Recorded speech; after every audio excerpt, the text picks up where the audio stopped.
네, 이번에 사고가 난 곳은 우리나라 사람들도 많이 찾는 관광 도시이긴 하지만 험준한 지형 때문에 세계에서 가장 위험한 활주로라고 불립니다. 사고의 정확한 원인은 아직 나오지 않은 가운데 추락 직전 기내에서 찍힌 걸로 보이는 영상이 공개됐습니다. 윤세민아 기자입니다. 사고 이틀째 현장 수색에 나선 네팔 당국은 여객기 블랙박스를 발견했습니다. 사고 당시 조종석 통신과 비행 데이터를 담고 있어 조사가 이루어지면 자세한 사고 원인이 밝혀질 것으로 보입니다. 히말라야 등반의 관문인 포카라 공항은 8,000m가 넘는 안나푸르나를 비롯해 높은 봉우리들이 가까이 있어 이착륙이 어려운 걸로 악명이 높습니다. 외신에 따르면 세계에서 가장 까다로운 활주로라고 불릴 정도입니다. 지난해에도 포카라 공항을 떠난 소형 여객기가 추락해 탑승자 22명 전원이 사망하는 등 항공기 사고가 끊이질 않습니다. 하지만 히말라야 등반의 관문이라 우리나라 사람들도 많이 찾는 관광 도시입니다. 이런 가운데 추락 직전 기내에서 찍힌 것으로 보이는 영상이 공개됐습니다. 착륙을 앞두고 설레는 표정으로 창밖을 촬영하던 인도인 승객들의 모습이 담겼습니다.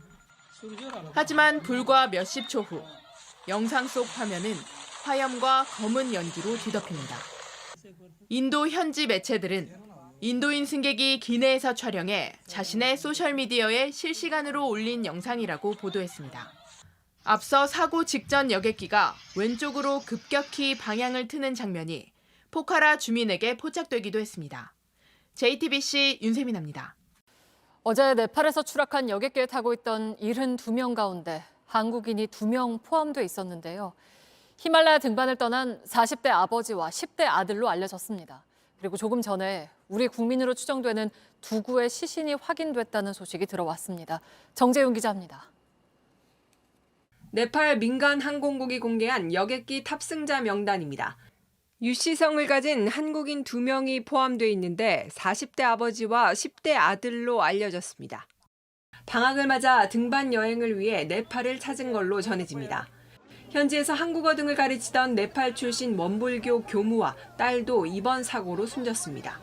घटना दुःखद भयो हैन अब यसको उद्धार कार्यको निम्ति सम्पूर्ण शक्ति लगाइएको छ नेपाली सेना सशस्त्र प्रहरी सबै 사고가 난 여객기엔 총 72명이 타고 있었습니다. 다만 외신은 네팔 정부 고위 당국자를 인용해 기적이 일어나길 기도하지만 생존자를 발견할 가능성은 없다고 전했습니다. 네팔 당국은 이번 사고 희생자를 추모하기 위해 현지 시간 16일을 국가 애도일로 선포했습니다. JTBC 정재윤입니다.